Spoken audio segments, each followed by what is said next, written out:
Before Thanksgiving dinner, I stood in my father's kitchen, the metallic taste of blood mixing with the smell of turkey and cinnamon. She whispered through red lipstick, "You will not ruin this family name," and gripped my wrist so hard my smartwatch triggered a fall warning.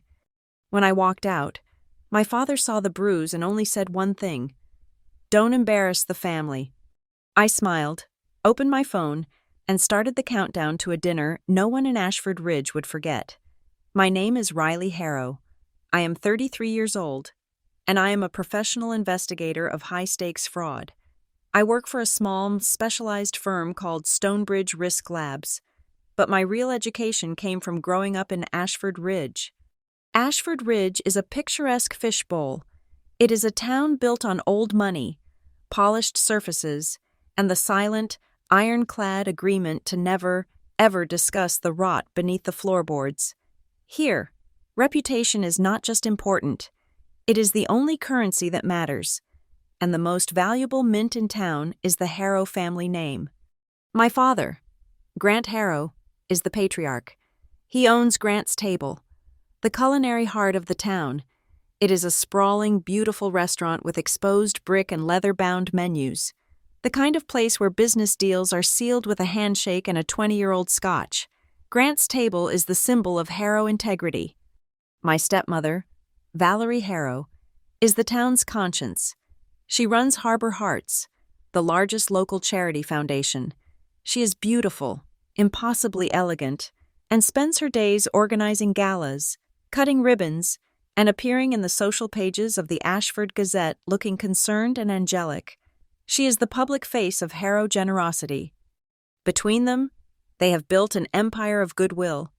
My father provides the class and the history. Valerie provides the moral authority. It is a perfect, symbiotic relationship. I arrived at the restaurant just after 10 o'clock on Thanksgiving morning. The main dining room was closed to the public. Of course, today was for the family's private feast, an event Valerie curated not just for us, but for a select list of guests essential to maintaining the family's social and financial position. I had come early, using the excuse of helping the kitchen staff, but my true motive was reconnaissance.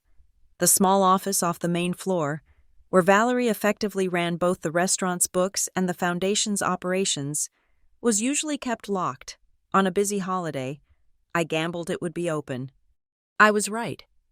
I let myself in the heavy oak side door, the air already warm and thick with the smell of slow-roasting turkey, sage, and melting butter. The kitchen was a controlled chaos of clanging pans and low voices. I nodded to the sous chef, navigated past a rack of cooling pies, and headed for the office to drop my coat. The room was empty, the computer screen dark, and there, sitting on the corner of her antique mahogany desk, partially obscured by a stack of donation pamphlets, was a thick 9x12 bank envelope. It was heavy cardstock, bearing the embossed logo of the Ashford Ridge Community Bank. My pulse gave a single, hard kick. It was exactly what my digital search had predicted: the physical transfer, the donation that would move a massive chunk of the restaurant's holiday earnings into a fund I could not legally trace. I did not touch it. I did not have to. I just needed to know it was there. I hung up my coat and walked back toward the kitchen, my role as the dutiful daughter clicking into place. I was only 30 minutes into peeling potatoes when her voice cut through the noise. "Riley, a word, in the pantry." It was not a request. Valerie Harrow did not make requests. She gave directives. I wiped my hands on an apron and followed her. The dry pantry was a long, narrow room, shelved floor to ceiling, the air cool and smelling of flour and dried bay leaves. The heavy door swung shut behind us, and the bustling sound of the kitchen was instantly muted, leaving us in a sterile, fluorescent hum. She did not bother with pleasantries. She turned, her arms crossed, her red silk blouse immaculate. "Lana Ortiz," she said. Her voice was flat, cold. "Good morning to you, too, Valerie. Do not be clever. It does not suit you. Why is a reporter from the Gazette on our guest list? I thought I made it clear I wanted no press." "Lana is an old high school friend," I said, my voice carefully neutral. She's been on the list for a month. You approved it. I approved it before I knew you were sticking your nose where it does not belong. She took a step closer. The space was already tight. You think I am stupid. Riley, you think I do not hear things? You calling our bank? You asking the payroll manager questions about discrepancies? You running background checks on my volunteers? This has nothing to do with Lana. This is about the books, I said, my professionalism kicking in. I kept my voice low, my hands loose at my sides. I am trying to help. The numbers on the quarterly reports for the restaurant do not match the deposits made to Harbor Hearts. There are irregularities. Irregularities, she scoffed. A brittle, ugly sound. You call your father's legacy an irregularity? You ungrateful, jealous little girl. You have always resented what I built with him. I am not talking about resentment. Valerie, I am talking about wire fraud. I said, I am talking about the $20,000 moved from the restaurant's vendor account last week to a catering company that does not exist. I am talking about the fact that Harbor Hearts is claiming event expenses 50% higher than the actual invoices. I am talking about protecting Dad from what you are doing. The shift was immediate. The mask of the polished town matriarch vaporized. What was left was cold, hard, and feral. You will not, she whispered, her voice dropping into a register I had never heard before, ruin this family name. She moved. Her left hand shot out and clamped around my right wrist, her fingers digging in like talons. She was shockingly strong. She slammed me backward. My body hit the tall metal shelving unit. Hard, the entire rack shuddered. Cans of preserved lemons and artichoke hearts rained down, clattering against the concrete floor. My head snapped back against a support beam. I tasted blood, sharp and metallic, where my teeth had cut the inside of my lip. But the real pain was my wrist. The impact, combined with her grip, was excruciating. My smartwatch, the one I wore on that wrist, processed the violence before I did. A sudden, sharp haptic vibration buzzed against my skin. It was not a notification, it was the hard fall detection. It vibrated once, a silent alarm. I knew its protocol. It had just automatically triggered a 30-second ambient audio recording. Valerie leaned in, her face inches from mine, her grip tightening until I felt the bones in my wrist grind. Her eyes were devoid of all warmth. You will go out to that dinner, she hissed, the sound filling the small room. You will smile at your father. You will tell your reporter friend that this family is perfect, and you will stop this investigation. You will stop it now. Or I swear to God, Riley, I will destroy you. I will burn your entire life to the ground. The watch gave a final, faint buzz. The 30 seconds were up. The file was saved and buffered. She shoved my arm away, disgusted. Fix your face, she spat. You are bleeding on the floor. She turned, smoothed her perfect silk blouse, and pushed the door open, striding back into the light and noise of the kitchen, leaving me alone in the wreckage. I stood there for a full minute, my breath catching in my chest. The pantry was silent again, save for the hum of the light. My wrist was on fire. I pushed the door open and walked out. My father was standing by the pass, inspecting a tray of appetizers. He looked up, a manufactured holiday smile on his face. The smile faltered. His eyes immediately locked onto my right wrist, which I was holding cradled against my stomach. He saw it. The red marks from her nails were already darkening. The skin was swelling where I had hit the shelf. He saw the blood on my lip. His gaze flickered past me, into the dining room, where Valerie was already laughing with an early guest. He saw me. He saw her. He understood. I waited. I waited for him to say, "What happened?" Or, "Are you okay?" Or, "Let me see that." Grant Harrow looked me square in the eye. His face, the face I had trusted my entire life, hardened. He stepped toward me, closing the distance so the staff could not hear. "Riley," he said, his voice a low, urgent command. "Whatever that was, you end it. Now. Do not make a scene. Do not ruin this. Not today. Do not embarrass the family. That was it. That was the moment the last thread snapped. The assault from Valerie was an act of war. My father's words were the surrender. He had made his choice. I simply nodded. I understand, Dad. I turned and walked calmly toward the front of the restaurant, past the elegant bar, and into the women's restroom. I locked the heavy door, the sound of the bolt sliding home echoing the finality I felt. The lighting was soft, designed to flatter. It did not flatter the injury. I pushed up my sleeve. The bruise was already forming, a sickening, beautiful tapestry of purple and deep red. I took out my phone. My hands were not shaking. I was past shaking.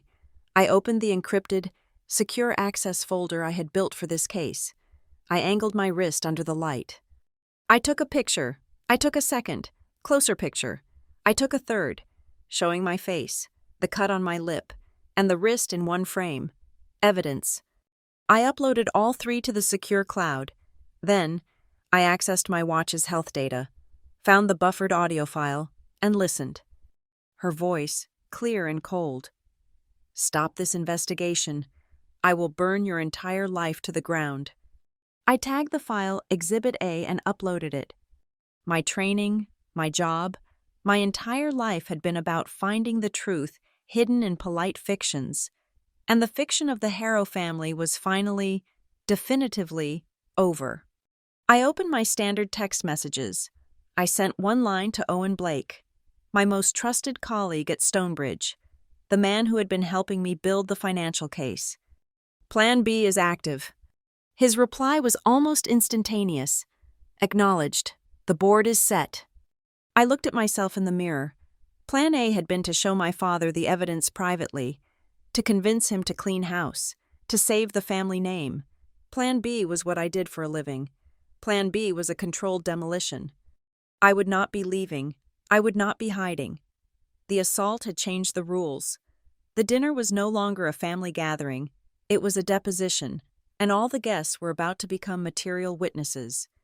I thought of that bank envelope on Valerie's desk. That was the final piece. I pulled my sleeve down, straightened my shirt, and practiced the Harrow smile in the mirror. It was cold. It was perfect. I unlocked the door and walked out to join the party. It did not start today. It did not start with the blood on my lip or the audio file buffering on my watch. It started 3 months ago, in late August, with a simple request from my father. He was worried about rising food costs and asked if I, with my fancy analyst brain, as he called it, could look over the restaurant's quarterly projections. It was meant to be a bonding exercise. He handed me the login credentials to the restaurant's accounting software, something Valerie never would have done. I spent a Saturday digging through the numbers. The food costs were fine. The linen costs were high, but manageable. The problem was a new, recurring expense line I had never seen before. Event deposits, HE. It was bleeding the restaurant dry.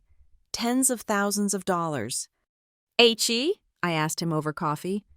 Oh, he had said, waving his hand. That is Valerie's new initiative. Harbor Hearts Events. She is branching out, doing the catering for her own fundraisers now, saves the charity money. She says, smart. It sounded plausible. It almost sounded smart. But the transfers were not savings. They were massive, and they were all classified as deposits, not expenses. That is a critical distinction. You make a deposit when you expect a return. These were just disappearing. I dug deeper, pulling the raw payroll logs from the point-of-sale system. That is when I found the ghosts. 3 names on the weekly payroll schedule that I knew for a fact had not worked at Grant's table in at least 2 years. A line cook who had moved to Oregon, a hostess who got married and retired, yet, every single Friday, their paychecks were being issued. Not direct deposited, issued as paper checks. I checked the restaurant's security logs. Valerie, who almost never came in on Mondays, had been coming in every Monday morning at 8 a.m. before the day manager arrived. She would spend 10 minutes in the office, then leave. She would then proceed directly to the Ashford Ridge Community Bank, right when it opened. She was picking up the fraudulent checks, cashing them herself and depositing the bundled cash, the weekend's cash-heavy revenue, plus the ghost payroll. A neat, untraceable bundle. Just as my suspicion was cementing into certainty, Savannah Hale arrived, Valerie's daughter from her first, very brief marriage. Savannah had always been a distant, vaguely troubled figure, living somewhere in California. Suddenly, she was back in Ashford Ridge, a full-time volunteer for Harbor Hearts. She was all apologies and newfound purpose, telling everyone how inspired she was by her mother's charity work. 2 weeks after her arrival, this 26-year-old volunteer was driving a brand-new $70,000 Mercedes SUV. That is when I approached my father. We sat in his study at home, the one place Valerie seemed to respect as his domain. I laid it out gently. I did not use the word fraud. I used discrepancies, vulnerabilities, unusual transfers. I pointed to the ghost employees. I mentioned Savannah's car. Grant listened. He steepled his fingers, his face unreadable. When I finished, he was silent for a long time. "Valerie handles the books. Riley," he finally said, his voice quiet. "Dad, that is the problem. She handles all the books, the restaurant, the charity. There is no oversight. This is exactly how—" "She is my wife," he cut me off, and the warmth was gone. "This is her life. That charity is everything to her. You are implying she is a thief." "I am implying you are exposed. If I can find this, someone else can." "No one else will," he said, and his eyes were cold. "Because no one else is looking. This is family, Riley, and in a family, we trust each other. We do not hire analysts to spy on our own. You will drop this. That is an order." He stood up. The conversation was over. He had chosen willful ignorance over truth. He had chosen his wife over his daughter, and he had, in that moment, validated my decision to move from daughter to investigator. If I could not be his daughter, I would be his risk analyst. My father had given me the key. He had asked me to look. He just did not like what I found.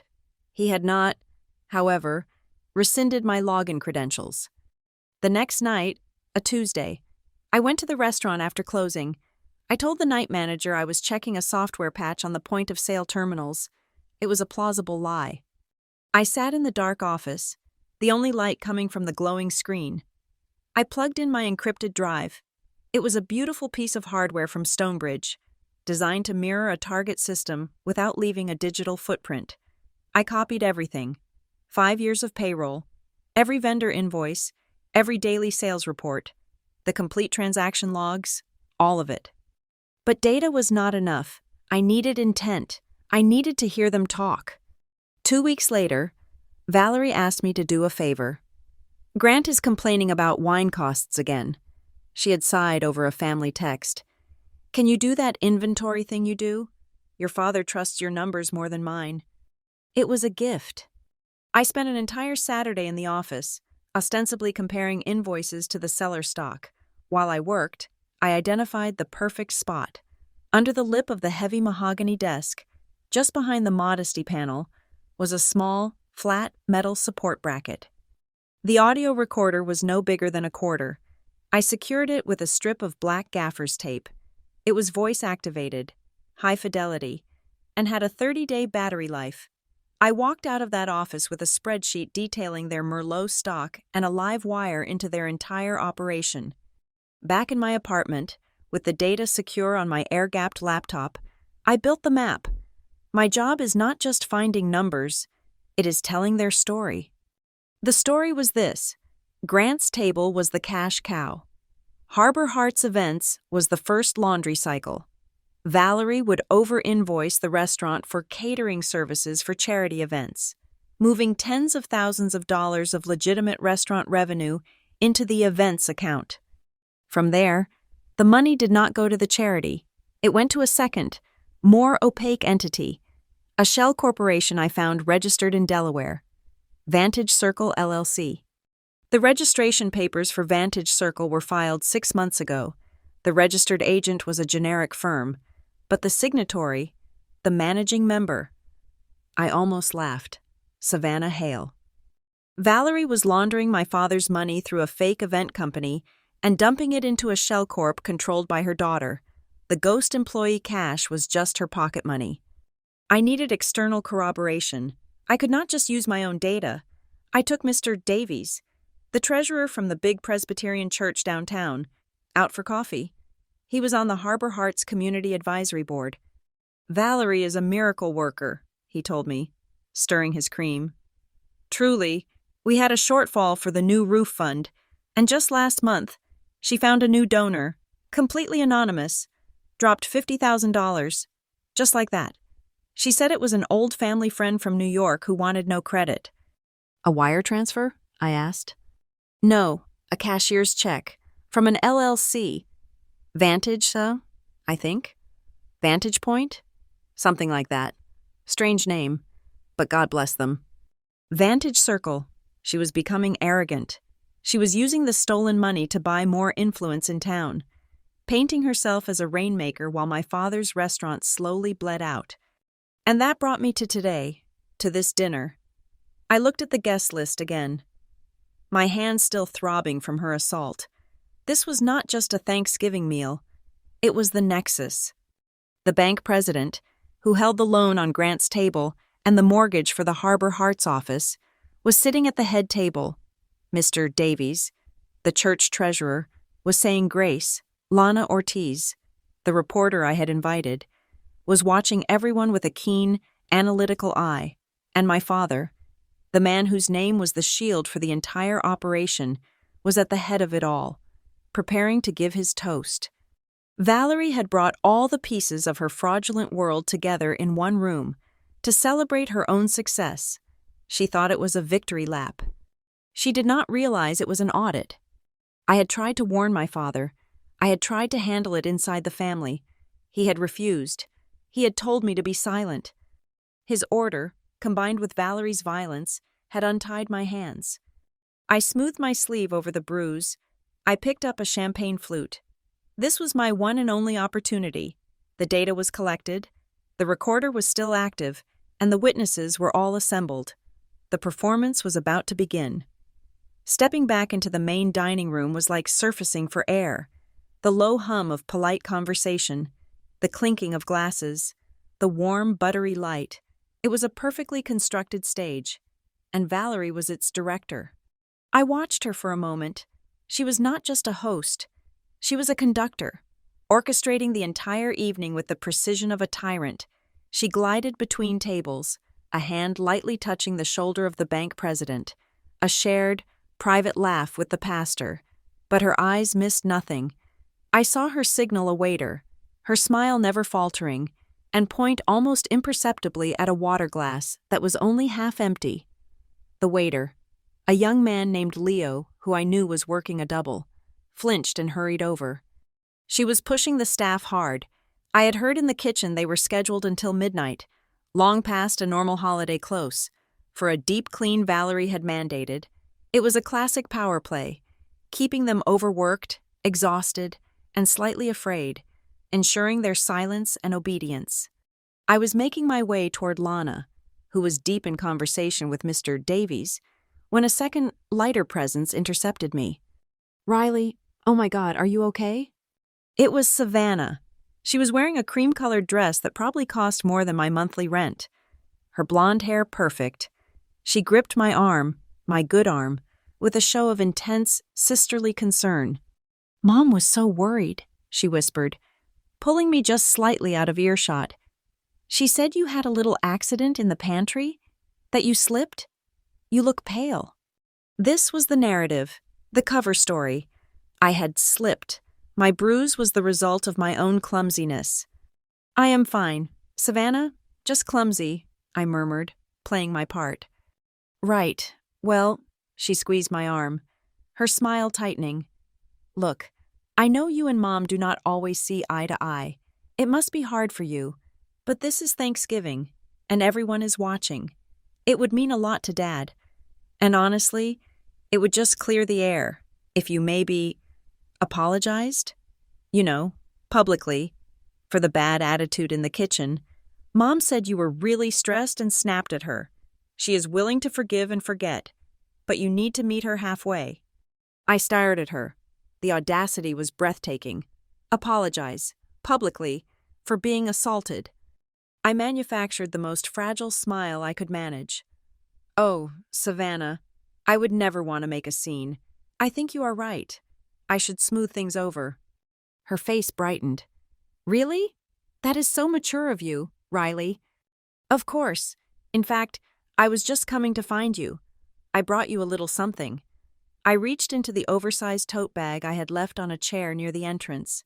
I pulled out a small, elegant white box, tied with the signature gold ribbon of Ashford's most expensive bakery. What is this? She asked, her suspicion immediately warring with her greed. Just a thank you, I said, handing it to her. For all the hard work you're doing for Harbor Hearts, I know you have been volunteering so much time. It is one of those apple cinnamon waffles you used to love. She took the box, her eyes scanning it. She would not eat it, but she would take it. She would put it in her $7,000 handbag and forget about it until later. That is sweet, Riley. Thank you. Of course, I said. She would not open it until she got home, or maybe in the car. She would lift the lid, expecting a pastry, and taped to the inside of the lid, she would find a small, round, white plastic disc, a dead AirTag, a bricked, useless piece of electronics I had pulled from our firm's e-waste bin. A fake. It was not a tracker. It was a psychological bomb. She would find it, and in her tech-illiterate, paranoid state, she would assume it was real. She would assume I was tracking her every move. She would panic. She would call her mother. And that frantic, whispered conversation, Riley planted a tracker on me, would be caught perfectly by the live microphone in the office. It was a beautiful, two-part trap. Go on, I smiled. Put it in your bag before it gets cold. She gave me one last, uncertain look, and then slipped the box into her designer purse. Well, I am glad you are being reasonable. Always, I said. As she turned, my father's stressed, tired face appeared at my elbow. Riley, I need you for a minute. He guided me not toward the office, but to a small, quiet alcove by the main entrance, shielded from the dining room by a large, potted ficus. He looked terrible. The confident, charming host was gone, replaced by a man drowning in his own life. Look, he started, his voice low and rushed. About what I said in the kitchen. Things are just tense right now. Riley, this is a very important day for Valerie, for the family. I understand, Dad, I said. Good, good. He was holding a clipboard, and on it was a single, glossy document. It was a beautifully designed pledge form for the Harbor Hearts end-of-year giving campaign. Valerie is launching the new campaign tonight, he said, tapping the paper. It is a big one. We are trying to endow a new scholarship fund. We need the whole family on board, publicly.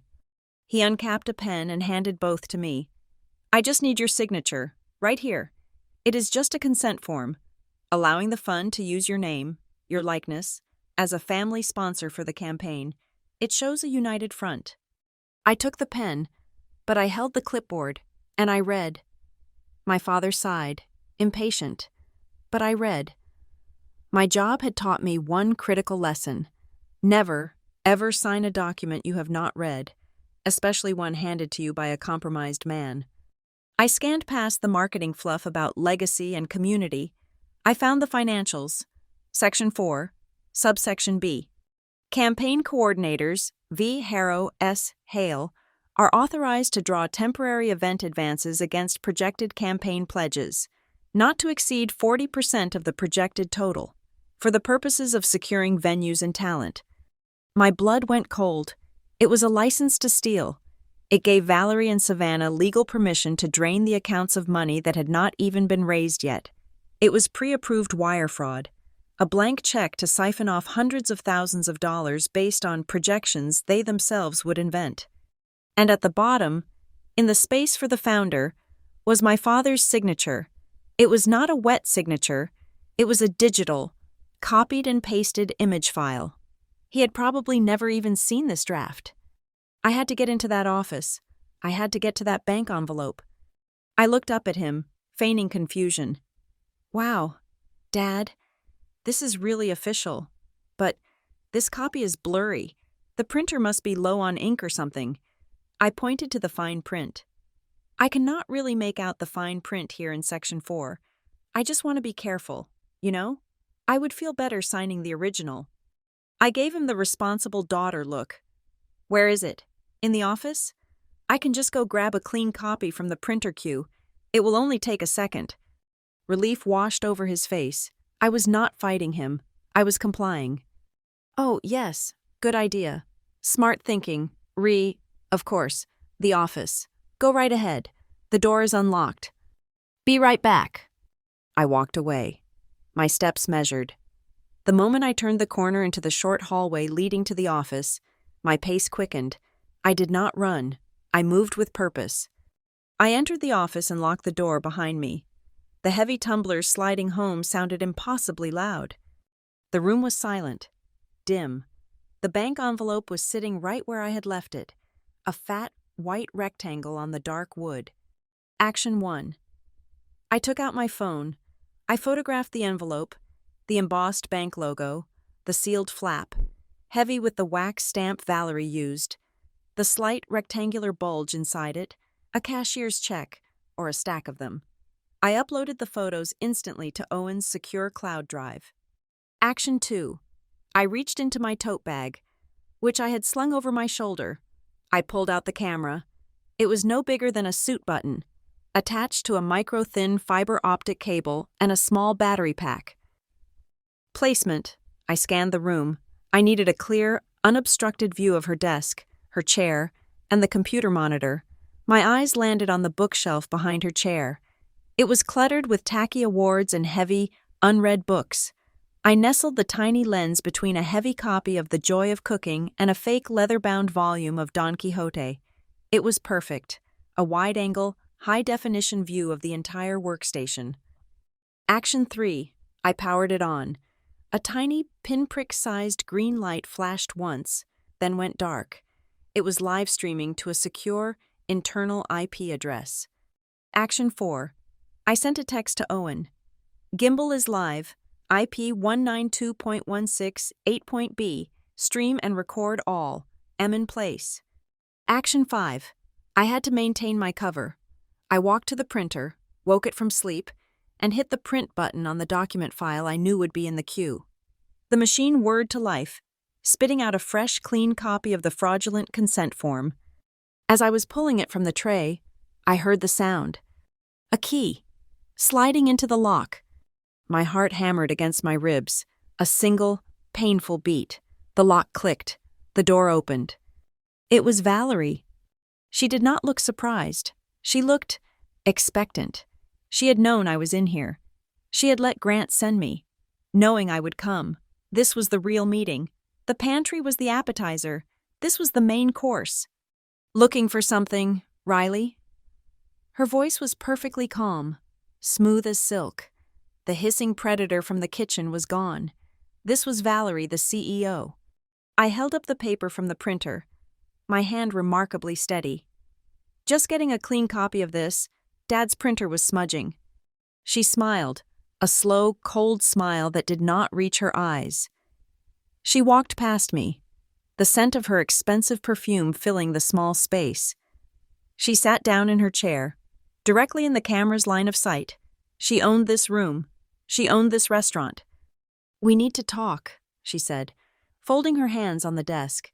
That unpleasantness earlier, it was uncalled for. I was stressed. You understand, this day is a lot to manage. A token apology, a tactical maneuver. You are smart, Riley, she continued, leaning forward. You get that from your father, but you are wasting it. That little firm you work for? Stonebridge. It is small time. Ashford Ridge is a small town. You are thinking too small. I stood there, holding the paper, saying nothing. I let her play her hand. I am building something. Riley, Harbor Hearts is just the beginning. The money we are raising, the connections we are making, It is going to change this town. It is going to change us. And I am going to need someone to manage the portfolio, a director for the fund. She let the words hang in the air. The offer. You are right, she said, her voice dropping into a conspiratorial tone. There are irregularities, complex ones, necessary ones. For the kind of growth I am planning, I need someone who understands them, someone who can manage them, someone loyal, someone in the family, not an outside accountant who asks too many questions. She was offering me a job. She was offering to make me her co-conspirator. Keep your friends close, keep your enemies closer, and hire your stepdaughter to launder your money. A 6-figure salary, Riley, full benefits, a seat on the board of directors. All you have to do is be smart. Stop looking for problems and start managing solutions. Stop being a small-town analyst and start being a hero. I let the silence stretch.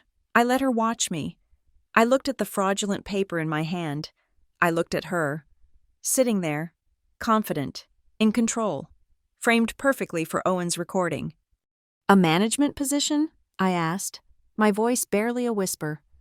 Her smile widened. She had won. Executive director, she corrected me. By the end of next year, you will answer only to me. I let out a long, slow breath, as if the fight was finally draining out of me. I nodded. Okay. Okay? Okay, Valerie. I walked forward and placed the consent form on her desk. I think I understand. I understand the bigger picture. I will sign the form. I want to be part of the solution, not the problem. Victory. It was written all over her face, a smug, satisfied triumph. The difficult stepdaughter, the last roadblock, had finally been brought to heel. Good. She stood up. All business. I knew you would see it. Your father will be so relieved. Now, let's go join our guests. He is waiting to give his toast. I nodded, my eyes downcast. I followed her out of the office, leaving the door slightly ajar. She thought she had just closed the deal. She had no idea she had just delivered her own confession. Live on camera. She had just given me intent, coercion, and a motive, all in one neat, 5-minute package. The string was now as long as it would ever get. All that was left was to pull it. Walking out of that office, one step behind Valerie, was a masterclass in self-control. I felt the invisible lens of the micro-camera I had just planted, its gaze settling on the back of her head. I felt the dead weight of the recorder in the pocket of my bag, now resting against my hip. Owen would have the stream. He would be downloading the confession right now, isolating the audio, tagging it, Exhibit B, the offer. Valerie thought she had neutralized me. She thought she had purchased my loyalty with a future 6-figure salary and a seat at her corrupt table. She had miscalculated. She did not understand that I do not work for Stonebridge Risk Labs because I want to be rich. I work there because I enjoy methodically, precisely, and legally destroying people like her. I stepped back into the dining room, the warmth and the noise washing over me. I needed to move. I needed to check my assets. My phone gave a single, silent vibration in my pocket, a secure channel alert. I did not need to look. It was from Owen. It meant the first domino had been set up.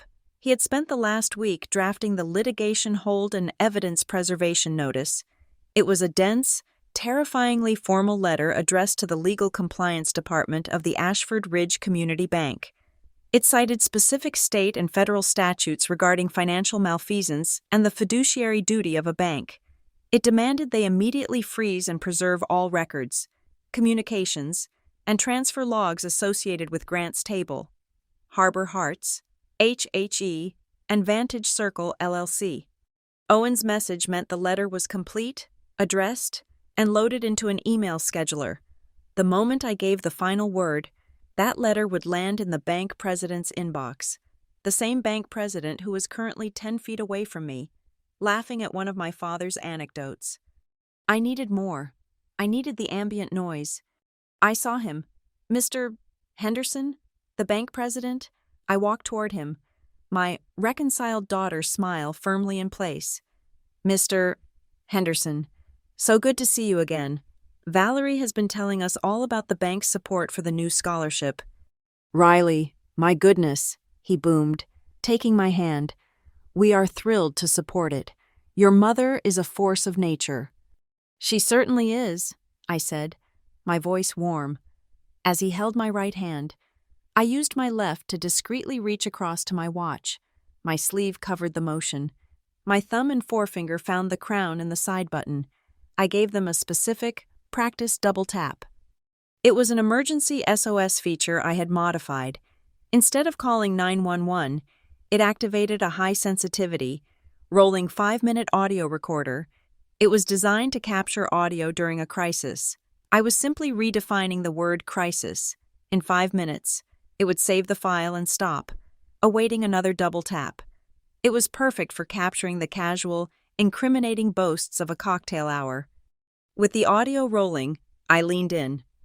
I am just so fascinated by the financial structures of these things, I said, my voice full of polite, daughterly interest. This was the technical execution, the part of the job I loved. While I smiled, my mind was running through the presentation I had built last night, alone in my apartment. It was a 20-slide deck, saved as a password-protected PDF on my secure cloud. It was clean, brutal, and simple. Slide 1, the title. Grants Table and Harbor Hearts, a forensic review.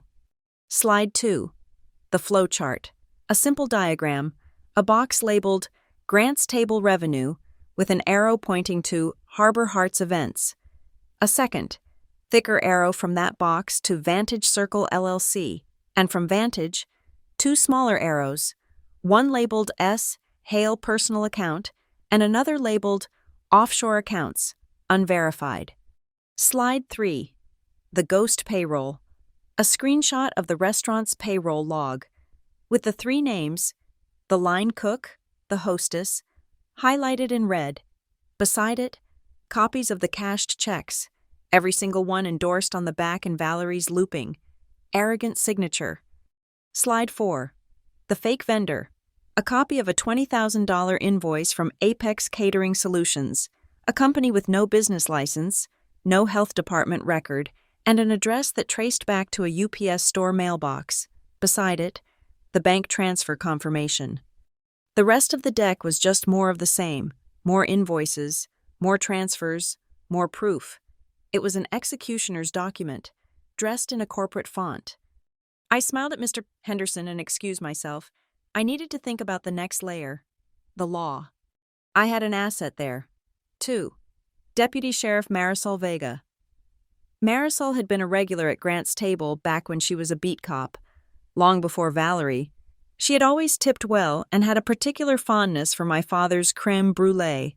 We had a bond built on years of small talk and mutual respect. She knew what integrity looked like, and she had seen the slow, toxic change in my father's establishment. I had called her 2 days ago, off the record. Marisol, I had said, I think my father is the victim of significant, ongoing financial fraud, and I think the person responsible is his wife. There was a long silence on the line. Riley, she finally said, her voice dropping, that is the heaviest accusation you can make in this town. You better be 100% sure. I am, I said, and I think she is getting violent. Another silence. I am off duty on Thanksgiving, she said, but my personal cell will be on. I am 5 minutes away. If you send me a text, a signal, just the word harvest, I will be there. I cannot come in hot, but I can show up on a civil standby or a welfare check call. It will be enough to stop a clock. Is that what you need? That is exactly what I need, I had replied. She was my fail-safe. She was the cavalry. My eyes found my father. He was standing near the fireplace, looking lost. This was the weakest link, his pride, his fear of shame. I had to plan for both. In my tote bag, tucked into a leather-bound folio, was the single most important document of the night. It was not an accusation. It was an escape hatch. I had drafted it with Owen's help. It was a conditional and limited power of attorney. It was written in simple, clear language. It stated that he, Grant Harrow, had concerns about potential accounting irregularities and was proactively authorizing an independent third-party forensic audit of all his financial concerns: Grant's Table, the associated trusts, and Harbor Hearts. The condition?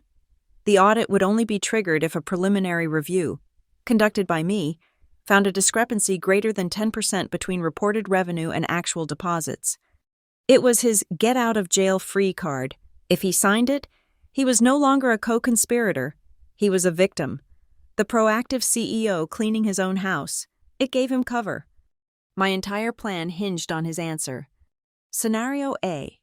I present him with the evidence. He is horrified. He signs the audit authorization. I lock Valerie out of the system. Marisol serves the papers, and we handle the rest internally. The Harrow name is saved. Scenario B. He refuses. He chooses Valerie. He calls me a liar. His pride and his fear of public shame make him her accomplice. I had to prepare for Scenario B. That morning, before I even drove to the restaurant, I had executed the first step of Scenario B. I sat at my laptop, took the 20-slide PDF, the audio file from the pantry, and a summary of my findings. And I bundled them. I logged into the Monroe County District Court's electronic filing portal.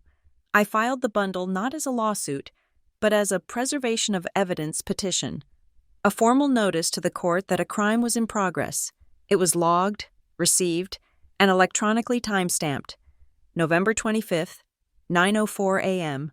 If this went badly, the first shot had already been fired, hours before the turkey was carved. But I needed more leverage. I needed public opinion. My gaze drifted to Lana Ortiz. She was listening intently to Mr. Davies, the church treasurer, nodding. She was a good reporter, and she smelled a story. She just did not know she was sitting in the middle of it. On my phone, in my secure messaging app, there was a message addressed to her. It contained the link to the secure cloud drive, the password, a simple note. Lana, read, your next front page story, R. It was set on a timer, a dead man's switch. If I did not input my unique 32-character disarm code by exactly 9 p.m. tonight, right around the time dessert and coffee would be served, that message would send automatically. Valerie and my father had until 9 p.m. to cooperate. After that, the story was no longer mine to control. Now for the physical proof. The bruise on my wrist was throbbing, a dull ache that anchored me to reality. The photos I took in the bathroom were clear, but I had needed more. After my father dismissed me, I had walked out. I had told him I felt faint from the fall in the pantry. I needed air. He barely nodded. I did not go for air. I got in my car. I drove to the Ashford Urgent Care, 2 miles away. I was the only person there. I was in and out in 15 minutes. The report was concise. Patient number 881G, female, 33. Presence with significant contusions on right wrist, consistent with violent gripping, minor laceration, inner lip. Patient states she was assaulted, declined to name assailant. The physician's assistant had printed me a copy, that report, along with a high-resolution color printout of the bruise, was in the same folio as my father's out clause. I had one last piece, a prop. I reached into my pocket, my fingers closed around a small, stiff business card. I had printed it this morning on my home printer, using high-quality cardstock. It was simple, elegant, and completely fake. Vantage Circle LLC, David Miller, Senior Acquisitions Partner. It was time to set the final trap. I palmed the card and walked toward the main table, where Valerie was holding court. I stumbled, catching myself near her chair, and let the card flutter from my hand onto the floor near her purse. "Oh, goodness," I said, bending to pick it up. "Valerie, I am so sorry. Is this yours? It was on the floor. Vantage Circle?" I held it out to her, my expression one of pure, innocent helpfulness. I watched her eyes. They flickered to the card. They widened, just for a fraction of a second. Fear, shock, how? She snatched it from my hand, her smile a rigid mask. "Oh, thank you. Riley, just a donor, very private. You are so clumsy tonight. She slipped it into her purse, her hand shaking. I had her. She was terrified. She was wondering what else I knew. The psychological pressure was on. I walked back to my seat, my heart beating a low, steady drum. The legal hold was drafted. The audio was rolling. The slide deck was built. The sheriff was on standby. The out for my father was in my bag. The court filing was time-stamped. The reporter's dead man's switch was counting down. And the target was spooked. All the pieces were on the board. My agreement with Valerie in the office was a tactical lie, but the tension it created was real. It bought me time, but it also painted a target on my back. To understand the chess match of that Thanksgiving, you have to understand the vicious, frantic moves that were made in the week leading up to it. My investigation had not been as quiet as I thought. Valerie had felt the net closing, and she had started to thrash. It began subtly, as it always does in Ashford Ridge. It started with the looks, a table of women I had known my whole life, suddenly going quiet when I walked into the local coffee shop. The polite, strained smiles. The whispers that started just as I was out of earshot. Then came the phone calls. My father's sister, my Aunt Jean, called me, her voice dripping with concern. "Riley, darling," she had said, "I know your mother's passing was hard on you, but it has been many years. Valerie has been a wonderful wife to your father. This jealousy, it is not a good look." Jealousy. That was the narrative Valerie was spinning. I was not an analyst uncovering fraud. I was the bitter, ungrateful daughter, jealous of the new wife. It was brilliant. It was simple. It was almost impossible to defend against without revealing my entire hand. Valerie then made her first public move. She issued a press release, which Lana Ortiz dutifully printed in the Gazette 2 days before Thanksgiving. It announced a surprise Harbor Hearts Community Thanksgiving dinner. It was a masterpiece of public relations. It detailed a new initiative to feed families in need and publicly thanked Grant's Table for its overwhelming generosity. She was retroactively creating a legitimate reason for the massive, fraudulent catering invoices. She was laundering the theft in plain sight, painting it as charity. I was not just jealous, I was now actively trying to sabotage her feeding the poor. The next move came from Savannah. I had been working late at Stonebridge, reviewing the final traces on Vantage Circle. I came out to the dark parking lot around 10 p.m. My car looked fine, but when I started the engine, my dash cam, a standard piece of kit for any investigator, alerted me that its parking sentry mode had been triggered. I rewound the footage. There, at 7:34 p.m., was Savannah. She was in a black hoodie, her face clearly visible under the yellow sodium lights of the lot. She jiggled the handle of my locked driver's side door. Then, she took something from her pocket and tried to slide it between the window and the rubber seal. A Slim Jim, or her amateur attempt at one. She was trying to break into my car. She was looking for my files, my laptop. After a minute of frantic, clumsy failure, she looked around, panicked, and hurried away. I saved the file. Exhibit C, attempted burglary. I sent it to Owen. The next night, the threat escalated from clumsy to overt. I was at home, analyzing the 2 documents that were keeping me awake. They were 2 different catering contracts for Harbor Hearts, both supposedly signed by my father, but the signatures, when magnified 200%, were not identical. They were too identical. Valerie had scanned a copy of my father's signature and was using it as a digital stamp. Forgery. My phone lit up. A text from a number I did not recognize. There was no text, just an attachment. It was a photograph of me. It was taken from across the street from my apartment, looking up at my window. I was visible inside, sitting at my desk, illuminated by my monitor. It was grainy, taken in the dark, but it was unmistakably me, and it had been taken within the last hour. A second text came through from the same number. "Stop digging in your father's books. Some things are better left buried." My blood ran cold. This was not Valerie. This was not Savannah. This was someone else, a professional, someone she had hired, or someone involved who I had not identified yet. They were watching me. They had just proven it. I stood up, walked away from the window, and called my father. "He is using you, Dad," I said, my voice low and urgent. The second he picked up, "She is forging your signature. She is stealing from you, and now she is threatening me." "What are you talking about?" he asked, his voice thick with annoyance, and I realized, alcohol. "Someone just sent me a picture of myself in my apartment. They are threatening me, Dad, to stop investigating Valerie." There was a long, heavy sigh. "Riley, for God's sake, you are paranoid. You sound just like your mother did at the end. You are creating this drama.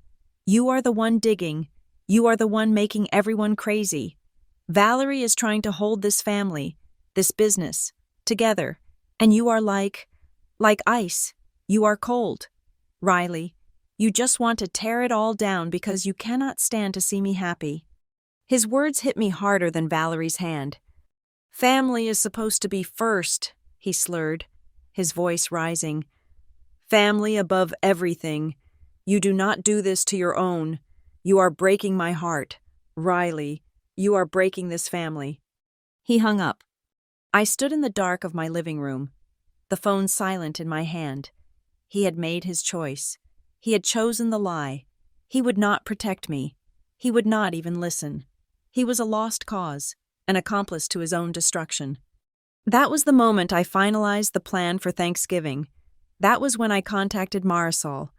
That was when I set the dead man's switch for Lana. Scenario A was dead. My father had killed it. I had one last confrontation. The night before Thanksgiving, I was pulling into my father's driveway to drop off a box of pies. A final act of the normal daughter. Valerie was waiting for me on the porch, silhouetted against the warm light of the house. She was alone. "We need to stop this, Riley," she said. She was not smiling. Her voice was not silky. It was flat, hard, and tired. "Stop what, Valerie?"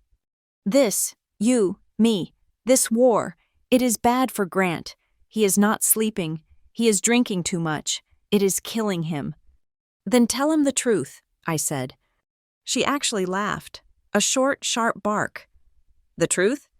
The truth is that this restaurant was 6 months from bankruptcy when I took over the books. Your father is a wonderful chef. Riley, he is a terrible businessman. He was drowning in debt. I saved him. I saved this house. I saved his legacy. By stealing, by moving assets," she snapped. "By being smart. The money I move through Harbor Hearts is the only thing keeping his suppliers paid. Yes, I take a percentage. I deserve it. I am the one doing the work.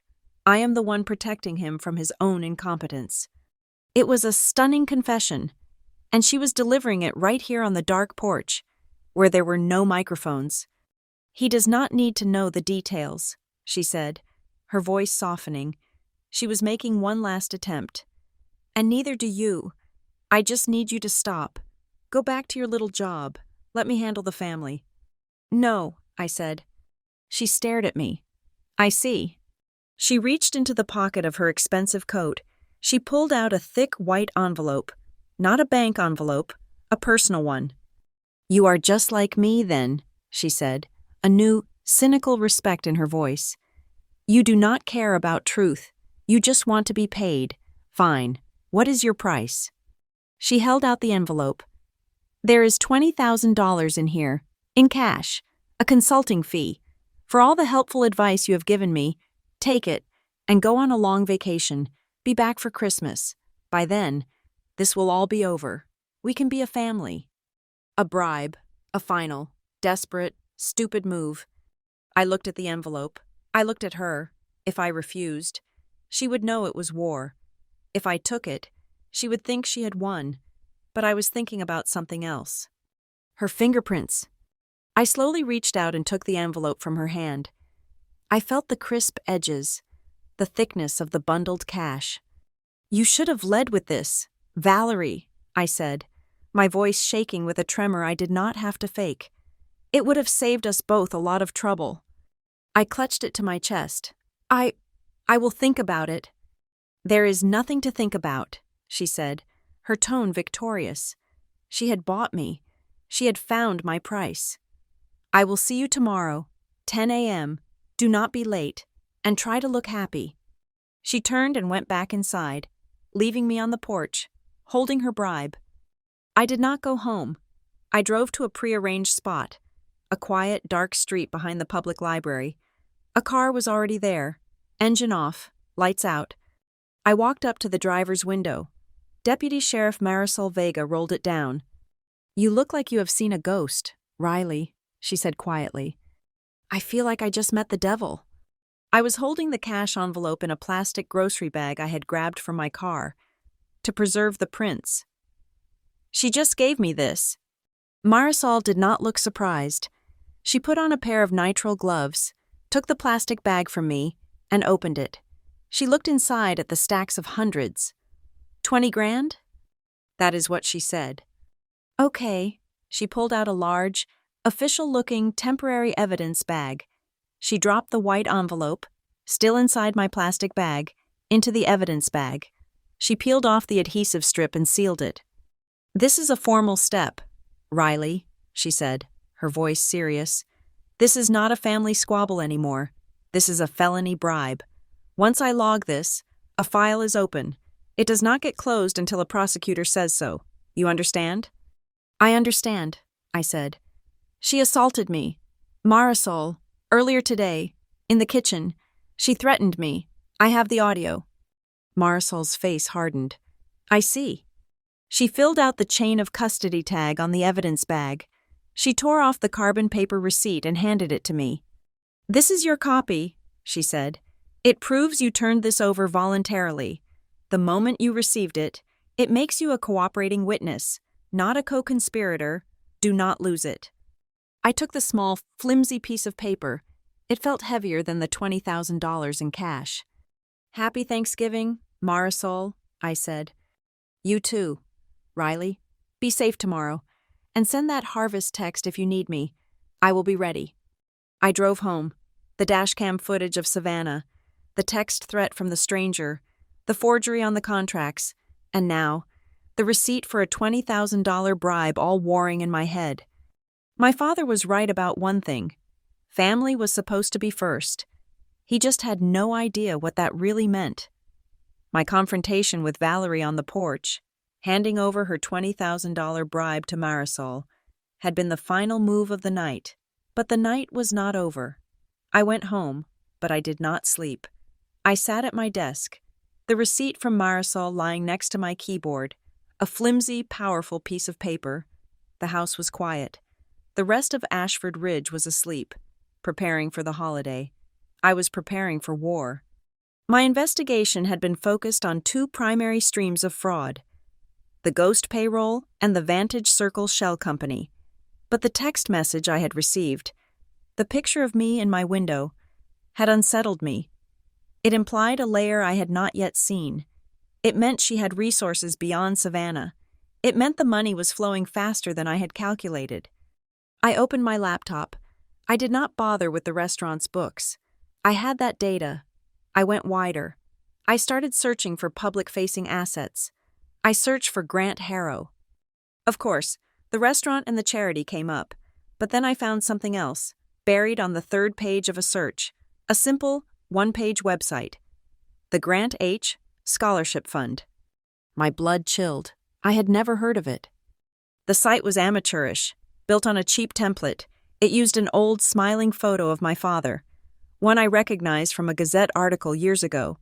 The text was flowery, full of platitudes about supporting the next generation of Ashford leaders and investing in our community.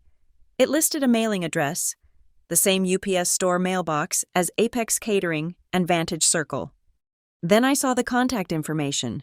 The email address for inquiries and donations was not a Harbor Hearts email. It was not a Grants Table email. It was a generic Gmail account. Valerie Harrow, consulting@gmail.com. She had built a third stream, a completely fake scholarship fund, using my father's name and face, siphoning off donations from well-meaning residents who thought they were helping a local student. This was not just laundering. This was outright, blatant theft. This was a new level of arrogance. I had to listen to the audio. Owen had the live feed from the camera, but I still had the original audio recorder under the desk. I had retrieved it when I went to plant the camera. Swapping the memory card, I had not had a chance to review the last 48 hours of ambient audio. I plugged the card into my reader. I scrolled through hours of silence, the hum of the office, the sound of the cleaning crew vacuuming. Then I found it. 2 days ago, Valerie and Savannah. Their voices were clear, close to the microphone. "Cannot wait until Black Friday," Savannah was saying. Her voice was giddy. "That new consignment shop is getting a shipment of Chanel, and I want the entire line." "You will get it," Valerie's voice replied. It was dry, all business. "But you have to be smart. Savannah, this is the big one. Black Friday is the only day to do it." "Why? It seems risky. It is the busiest day of the year." "That is why it is safe," Valerie snapped, her patience thin. "The banks are processing tens of thousands of transactions. The restaurant's sales will be astronomical. No one will look twice. We moved the $75,000 from Vantage into the scholarship account.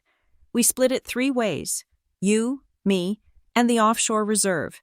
It is a 1-day transfer, clean, and by Monday, Vantage is an empty shell. We dissolve it by the end of the year." $75,000. They were planning to empty the account and dissolve the primary evidence trail. This Thanksgiving dinner was not just a celebration. It was their last supper before torching the entire operation and walking away with the cash. I finally understood. The pressure, the threats, the bribe. It was a frantic, last-ditch effort to keep me quiet for just 72 more hours. But something else clicked. Something Valerie said. The restaurant's sales will be astronomical. She was still using the restaurant as cover. But why was my father so terrified? His slurred, angry words on the phone. "You are breaking this family." It was more than just shame. It was raw fear. I opened the restaurant's encrypted files. I went past the payroll, past the invoices. I went to the one place I had avoided, the place I had assumed was just my father's domain. The tax returns. I opened the filings for the last 2 years. I am not a tax attorney, but I am a forensic analyst. I know what fraud looks like. The restaurant's revenue was reported accurately. The food costs were accurate. The payroll was the ghost payroll, filed with the IRS. But the real crime was in the deductions. Charitable donations, Harbor Hearts. The numbers were staggering.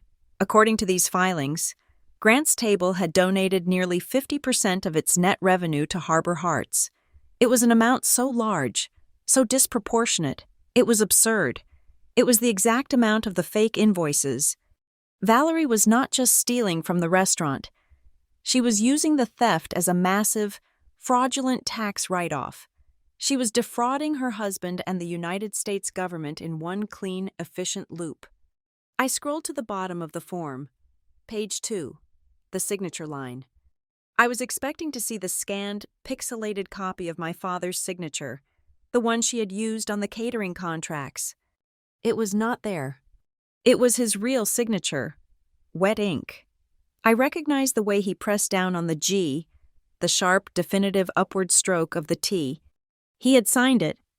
He had looked at a document claiming his restaurant, which he knew was struggling, had given away half its profits, and he had signed it. He had signed it last year, and he had signed it this year. This was not a man who had been tricked. This was not an innocent victim. This was a compromised partner. The phone call suddenly made sense. His terror, his anger. Don't embarrass the family. It was not a plea for our reputation. It was a plea for his own freedom. He was not afraid of Valerie. He was afraid of the IRS. He was afraid of prison. Valerie had him. She had saved his restaurant from his own mismanagement by committing fraud, and she had made him sign the evidence. If she went down, she would hold up those tax returns and claim she did it all at his direction. He would be the one who went to jail. He was the signatory. He was the owner. She was just the consultant. My entire plan had been built on a false premise. I was trying to save a man who was not a victim. He was her first and most important accomplice. I sat back, the air leaving my lungs, the anger I felt in the pantry, the betrayal I felt in the kitchen. It was nothing compared to this. This was a void. I picked up the phone. I did not care what time it was. I called Owen. He picked up on the second ring, his voice wide awake and sharp. "Riley, what is it?" "He is not a victim." "Owen," I said, my voice flat. "He is dirty. He signed the tax returns." I explained. The deductions, the wet signature, the IRS. Owen was silent for a long moment. I heard him typing. "Okay," he said, his voice all business. "Okay, this complicates the narrative, but it simplifies the endgame. He is no longer a client to be saved. He is a witness to be flipped." "What does that mean?" "It means he has one move left," Owen said, "and one only, a proffer, a conditional agreement. He cannot just authorize an audit now. That ship has sailed. He has to come forward, proactively, as a cooperating witness. He has to offer them Valerie in exchange for immunity on the tax fraud.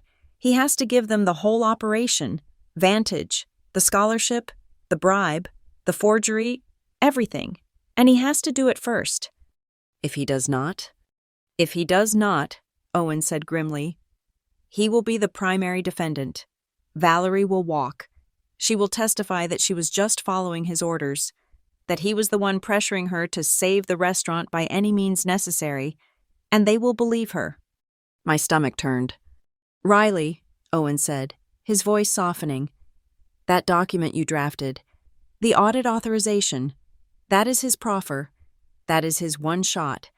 You have to make him sign it, not as his daughter, as his only way out of a federal prison cell. You have to make him understand that." The call ended. I looked at the clock. It was 4 a.m. on Thanksgiving. I was back in the restaurant, back in the present. The guests were laughing. Valerie was gliding through the room, a conquering queen. I had just walked out of the office, having given her my surrender. I had to find him. I had to do it now. I found him near the bar, pouring himself another scotch. His hands were shaking. "Dad," I said, my voice low and hard, cutting through his fog. "We are going outside, now." I did not wait for an answer. I grabbed his arm, the same way Valerie had grabbed mine, and pulled him, hard, toward the side door. I pushed him out onto the cold, dark patio, away from the windows, away from the light. "What the hell is wrong with you, Riley?" he hissed, yanking his arm free. "The tax returns, Dad," I said. The color drained from his face. All the alcohol, all the anger, evaporated, leaving only pure, cold fear. "I saw them," I said. "The fraudulent deductions, your signature, the real one, I know. Dad, I know everything." He staggered back, leaning against the cold brick wall. "You do not understand." "I understand perfectly," I snapped. "She has you. She will put you in prison. She will walk away, and you will take the fall for everything. The IRS, the wire fraud, everything." She said it was just creative," he whispered. "To save the restaurant. To save us." "She lied, and you knew it. You knew it was not creative, and you signed it anyway." He put his head in his hands. "What am I going to do? She will destroy me. She said she would." "No," I said. I reached into my folio. I pulled out the document Owen and I had prepared, the audit authorization. "I am going to save you, but this is the only way." I held it out to him. "This is not an audit anymore, Dad. This is a proffer agreement. This is you agreeing to cooperate fully with the district attorney. This is you handing them Valerie in exchange for your own immunity. This is it. This is the only life raft on the ship." I pulled out the pen, the same pen he had tried to make me sign Valerie's fake pledge with. "You sign this, Dad.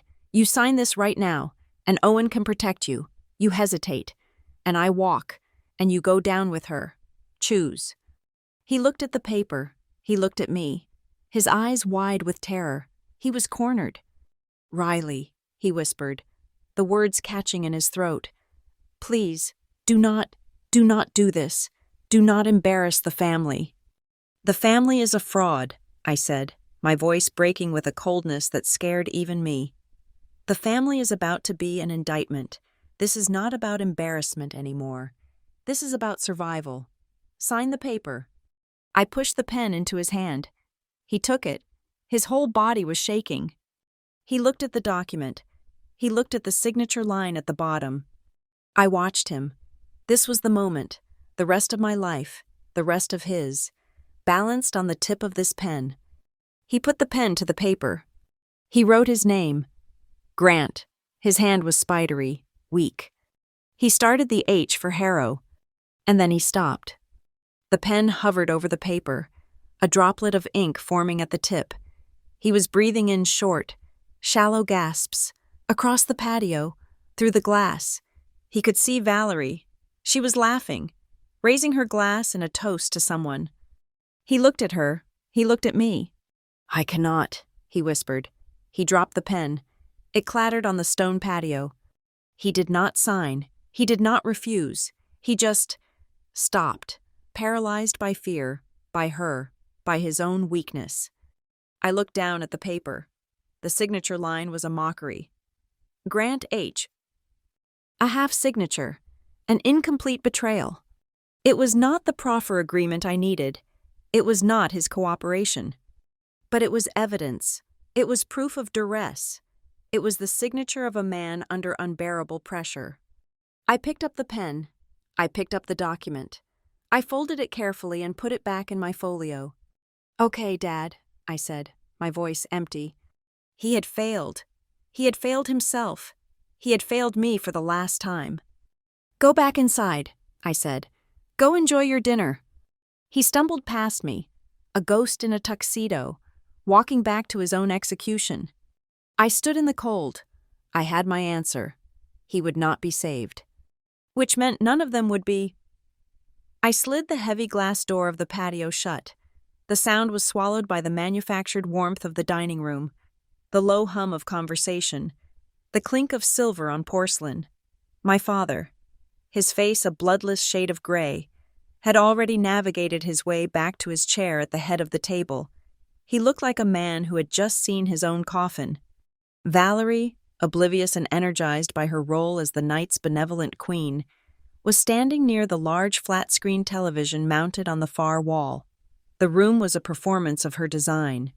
Deep gold tablecloths, extravagant floral centerpieces, candlelight glinting off the polished silverware. It was all so perfect, so elegant. And seated around the table were the pillars of her fraudulent empire. The men who, knowingly or not, gave her legitimacy. Pastor Davies, his face beatific and trusting. Mr. Henderson, the president of the Ashford Ridge Community Bank, the man who held my father's loans and rubber-stamped Valerie's suspicious transfers. Councilman Travers, a smooth political operator whose local re-election campaigns had been heavily funded by anonymous donations from Harbor Hearts. They were all here. They were all witnesses. Valerie tapped her champagne flute with a silver spoon. The room fell into a polite, expectant hush. "Friends," she began, her voice radiating warmth, "my wonderful husband, Grant, and I." She placed a proprietary hand on my father's shoulder. He flinched, a tiny, imperceptible motion that I saw.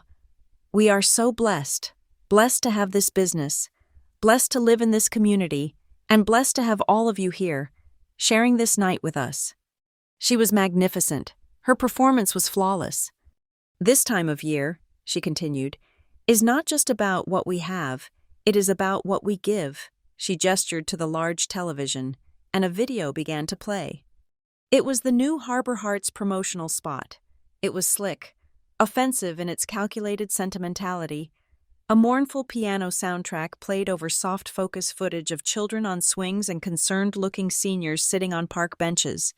It was 90% stock footage, the last 30 seconds. However, were all new. It was Valerie, filmed in this very dining room, looking directly into the camera, her hands clasped. In Ashford Ridge, We take care of our own, she said earnestly to her recorded self. Harbor Hearts is more than a foundation. It is a promise. I did not watch the video. I had already seen it. Instead, I stood up from my seat.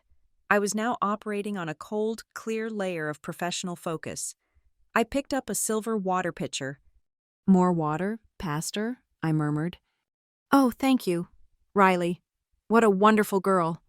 I moved around the table, a polite, invisible daughter, filling glasses. But I was not serving. I was running a final tactical check. Check 1. Guests, Henderson, the banker, was seated directly next to Pastor Davies. Excellent. They had both been fed the Vantage and anonymous donor lies. They could compare notes. Councilman Travers was on Valerie's right. He was compromised. He would be the first to defend her. Check 2. Hardware. The television was connected to a small, sleek media hub. I could see the blue light of a Bluetooth receiver and, more importantly, a free, accessible HDMI port. My laptop, in my tote bag under my chair, had the correct adapter. Check 3. Power. A 6-socket power strip was tucked behind the media console. Check 4. Security.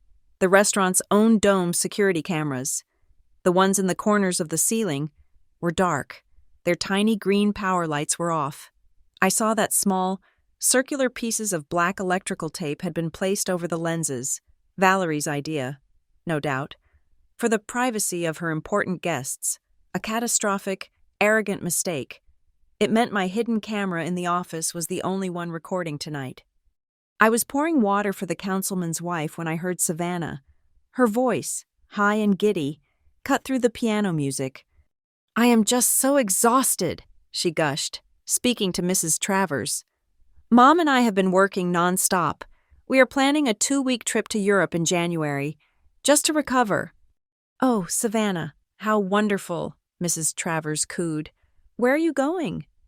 Italy and Greece. We are flying first class. It is honestly one of the best perks. All the travel we have to do for the foundation. It gets us so many charity reward points. It is just amazing. The entire trip is practically free. I stopped pouring. Charity reward points. The phrase hung in the air, a monument to her stupidity. She was talking about kickbacks, about the cash she was skimming, and she had given it a name so idiotic, so perfectly vapid, it could only be real. Pastor Davies, sitting nearby, overheard, his brow furrowed in confusion. Charity? Reward points? He murmured. He exchanged a brief, puzzled look with Mr. Henderson, the first crack in Valerie's perfect facade. Just then, the front door of the restaurant opened, letting in a swirl of cold night air. Lana Ortiz hurried in, her cheeks flushed. Riley! She exclaimed, loud enough to draw attention. Oh my God, I am so sorry I am late. My car, the traffic, it was a nightmare. She rushed over and enveloped me in a huge, clumsy hug. It was a perfect performance. She was not Lana Ortiz, the sharpest investigative reporter at the Gazette. She was Lana, my ditzy, disorganized high school friend. Lana, you made it, I said, hugging her back. Everyone, this is my old friend, Lana. Valerie gave her a single, dismissive glance. She hated tardiness, and she hated anyone who did not fit her curated image. She registered Lana as a non-threat and turned away. Another mistake. The video on the screen ended. Valerie was beaming, soaking in the polite applause. She walked over to my father, who looked as though he had aged 10 years since the main course. She placed a stack of glossy, beautifully printed folders in front of him. The new pledge forms, the fraudulent consent document she had tried to make me sign. Grant, darling, she said, her voice projecting to the entire table. I think now is the perfect time, before the main course is served. Why don't you announce our new Grant Harrow Scholarship campaign? This was it. My father stared at the folders as if they were venomous snakes. He looked at the faces around the table. He looked at Valerie, smiling down at him. Then his eyes found mine. They were wide, terrified, pleading, "Help me." I looked at my father, the man who had failed to sign the paper, who had failed me, who had failed himself. I helped him. I discreetly pulled my phone out under the table. I opened my secure message to Marisol Vega. I typed 3 simple dots. It was not harvest, not yet. That was the call for cavalry. This was the signal for Phase 2. It meant, the target is initiating the final act. Be on standby. My phone gave a single, silent vibration. Acknowledged. I put the phone away. As I did, my watch, on my bruised wrist, gave a different vibration. A sharp, haptic buzz. It was not a message. It was my calendar alert. 9 p.m., deadline. My dead man's switch. The automated, timed message to Lana. The one containing the link to the entire secure drive, the audio files, the slide deck, the tax returns, was set to send in exactly 25 minutes. The clock was now, officially, ticking. Valerie picked up 2 glasses of wine from the service tray. She walked over to me, her smile broad and confident. She still believed I was her new, cowed executive.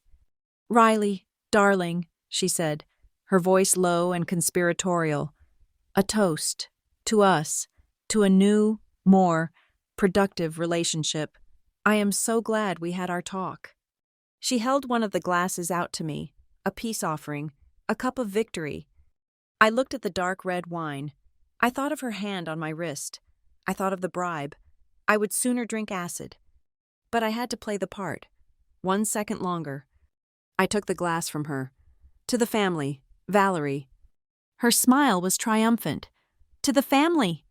She took a deep, satisfied drink from her glass. I raised mine. I let the rim of the glass touch my lips. I did not drink. I just held it there, my fingerprints covering the stem, my mind perfectly, terrifyingly clear. The soft classical music in the background faded to silence. The room was quiet. All eyes were on my father. He was supposed to be speaking. He sat frozen, his hands trembling on the table. He opened his mouth. A small, dry, clicking sound came out. He could not speak.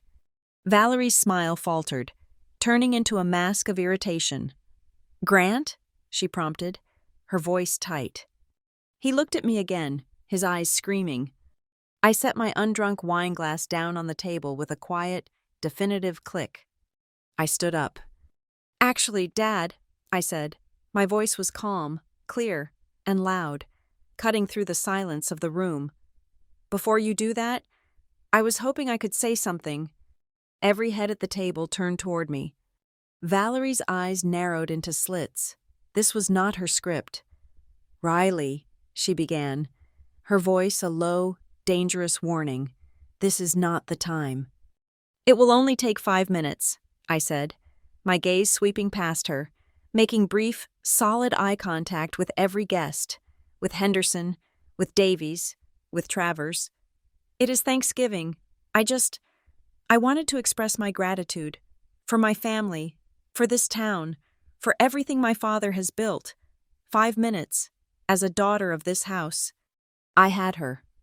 I had used her own weapons, family, gratitude, legacy, against her. In front of her most important audience, how could she possibly refuse? How could the queen of love and giving deny her reconciled stepdaughter 5 minutes to give thanks? She stared at me, her face a rigid mask of fury, but her hostess' smile was frozen in place. "Of course, darling," Valerie said, her voice a venomous drip of false sweetness. "The floor is yours." I nodded. "Thank you." I walked to the head of the table. Past my catatonic father, I picked up the small black remote for the media hub. The countdown was over. I held the remote. The entire room was silent. All eyes on me. Valerie's face was a tight, controlled mask of rage. My father was a statue, his eyes pleading. I clicked the remote. The large television screen, which had just been playing Valerie's saccharine propaganda, flickered. "When I was a little girl," I began, my voice calm and even, "my father taught me how to work in the kitchen, Not the big, fancy line, but the small prep station. I looked at my father. He was obsessed with precision. He used to say, "Riley, anyone can throw food in a pan. A chef understands the ingredients." He spent an entire afternoon teaching me how to properly weigh salt, gram by gram. He said that a few grains, just a tiny invisible amount, off in either direction, could ruin the entire dish. That precision, that attention to detail, was the foundation of the Harrow name. My voice was warm. I was telling a story. I could feel the room collectively exhale. This was not a confrontation. This was just a daughter's sentimental toast. I clicked the remote again. The first slide appeared. It was a beautiful photograph. It was a wide shot of the Ashford Ridge Town Square, taken last spring, full of families, green grass, and sunshine. It was harmless. "This is us," I said, my voice full of that same warmth. "This is our community. This is what my father, and what Valerie, worked so hard to protect. This is Grant's table. This is Harbor Hearts." I saw Pastor Davies smile. Mr. Henderson nodded, relaxing in his chair. Valerie, though still rigid, allowed a small, tight smile. I was playing her game. I was reinforcing the brand. "But as my dad taught me," I continued, "the foundation is everything. The details are everything. As an analyst, I look at details, and I've been so impressed looking at the details of what Valerie has built. For example," I clicked the remote. The screen changed. The warm photo was gone. It was replaced by a stark, black and white spreadsheet, a screenshot from the restaurant's books. "This is the summary of third-quarter revenue for Grant's table," I said, my voice shifting from daughter to analyst. It was crisp, professional, and cold. "As you can see, gross revenue is strong. An excellent quarter. Congratulations, Dad." I could feel the energy in the room shift. This was not a toast. "But if you look here," I said, using the remote's laser pointer to circle a line item, "you see this, event advances, Harbor Hearts events. You will notice this advance is for $42,000, a significant draw, and it is logged just 2 days before the end of the quarter, effectively wiping out the quarter's net profit." There was a low murmur. Mr. Henderson, the bank president, leaned forward, his glasses catching the light. "It reminded me of a short story," I said, letting the slide hang in the air. "A parable about a village that built a magnificent dam. It was the strongest, most beautiful dam anyone had ever seen. But one day, a man noticed a tiny crack, a hairline fracture. He saw a single drop of water, just one, seep through. I looked around the room. He went to the town council, and they laughed at him. 'It is one drop of water,' they said. 'The dam is strong.' But the next day, it was not a drop, it was a trickle. And the next week, it was a stream.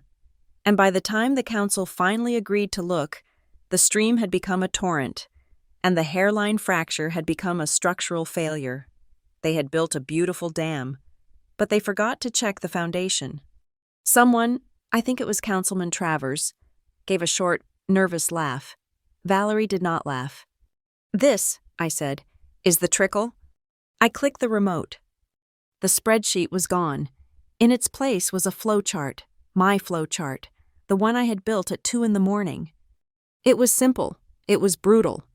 A box at the top, Grant's table, an arrow pointing down to a box labeled Harbor Hearts Events, HHE, a second arrow pointing from that box to another, smaller box, Vantage Circle LLC, and from Vantage Circle, 2 arrows pointing down, one to a box labeled Savannah Hale, the other to a box labeled Offshore Account, Unverified. The room went absolutely, deathly silent. I could hear the sound of someone's fork scraping, too loudly, against a plate. "This," I said, my voice sharp and clear, "is the structural failure." I pointed the laser at the final box. Vantage Circle LLC, a shell corporation registered in Delaware, its sole managing member, Savannah Hale. Every head at the table swiveled toward Savannah. Her face, which had been bright and giddy, was now a mask of waxy, pale confusion. "What? Mom? What is she talking about?" "She is lying!" Valerie's voice exploded into the room. She was on her feet, her chair scraping back violently. Her face was crimson. "This is slander. This is a technical malfunction."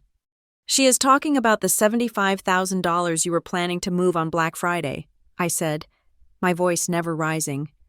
"This is absurd," Valerie shouted, her eyes wild. She was looking at my father, at Henderson, at the councilman, appealing to them. "This is what I warned you about. Grant, your daughter's jealousy. These are advances.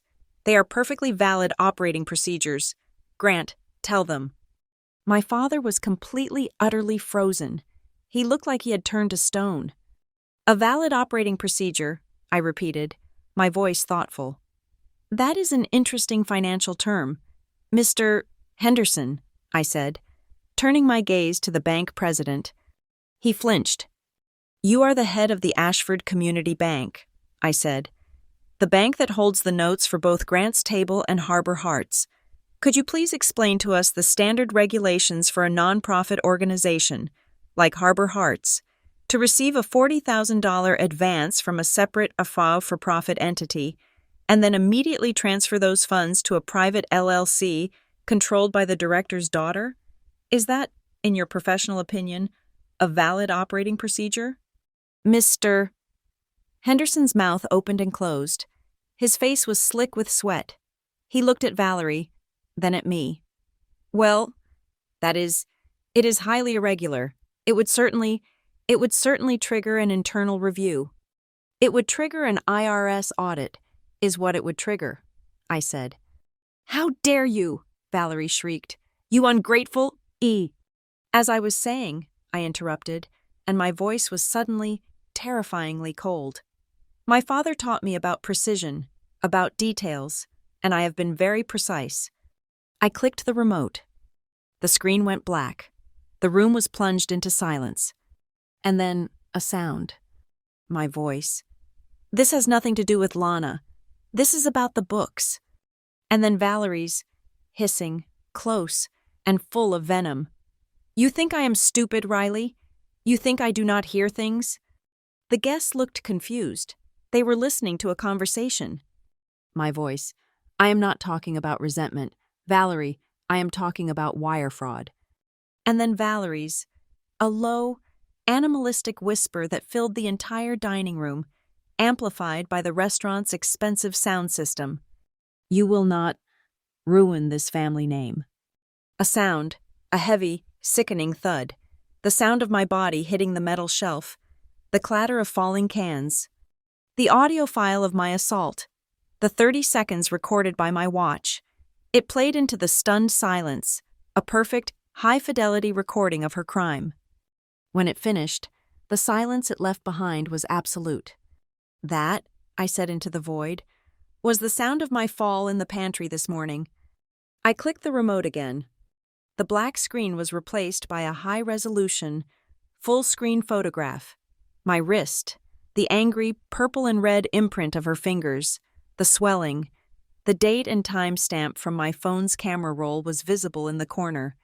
10:32 a.m. "And this," I said, "is the result." I clicked again. The screen now showed a scanned document. The logo for the Ashford Urgent Care was at the top. The rest of the page was my intake report. Patient number 881G.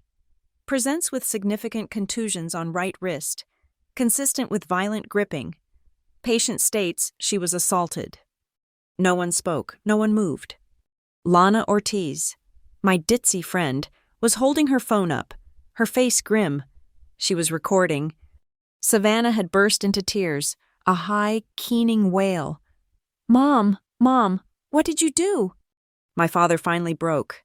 He looked at the screen, at the picture of my bruise. His face crumpled.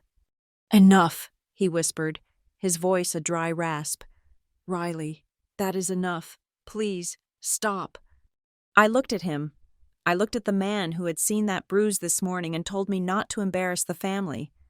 I did not raise my voice. I did not need to. I reached into my tote bag, which I had placed on the floor next to me.